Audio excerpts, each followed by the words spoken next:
Hey everyone, making this video because I had the same question as a lot of you have had in regards to PlayStation 3 controllers, fake versus the real ones. I obviously have a fake one here. This one, you can pretty much see it's fake compared to the real one. For example, here you have just a PS3 written out instead of the PS3 logo. Obviously the buttons are extremely different looking.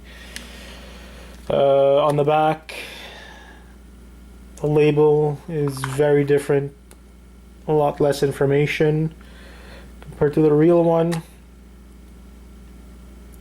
In this case, they actually put the real part number, which is the CCH number.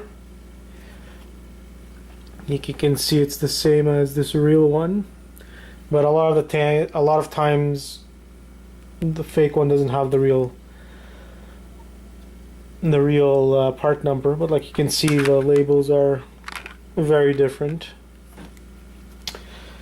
The safest and easiest way, at least that I've noticed, to know if you have a real one or a fake one, because this one looks fake, but I've seen some really good fakes, and the only way I've figured out how to tell the difference is to actually open them up. So pretty much all you need is a little small Phillips head screwdriver. Take out the screws, and you'll pretty much see right away that or pretty much see right away what the fake one, or which one the fake one is.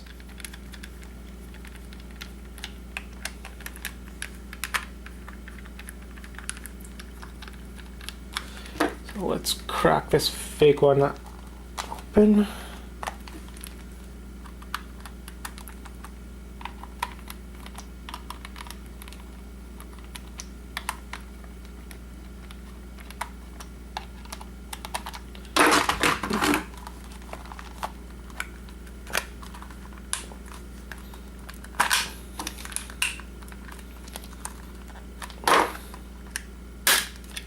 Okay, so now this is what the fake one looks like.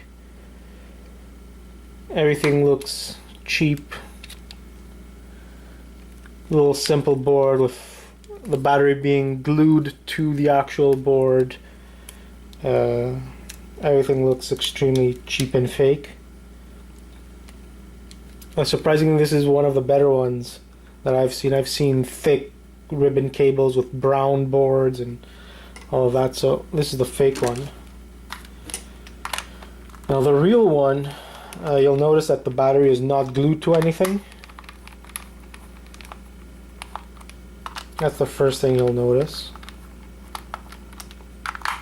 And the board doesn't look as fake. There's more bits and pieces to the actual board. Now we open this up. See, this is one of the newer model PS3 controllers with the plastic going all around, and there being this small board. Usually the older controllers, they have a similar green board to this, but you'll see the board is more complex. You'll see a lot more IC chips and monolithic capacitors and whatnot. If you look at this, there's almost nothing on there. Let me just pop that. Look at that, nice and simple. Some pins, and that's pretty much it. Nothing special about it. And like you can see, the battery on the PS3, the original PS3 is always on. I guess if you're looking at it on the left side, it always connects on the left side. Like I said, it's a lot more complex. There's little clips here that hold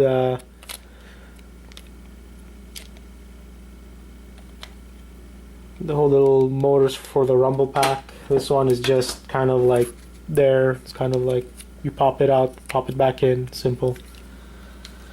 So physically or externally, there's a few things that you could notice about a fake one. Like I said, there's some really good fake ones. So the best thing is to open them up. If you have an original one, open that one up and compare both, and you'll see which ones. You'll see the PS3 ones, the original ones, are a lot more complex, a lot more full of components compared to the fake ones. So hopefully this video helps out a lot of people when it comes to fake and real controllers.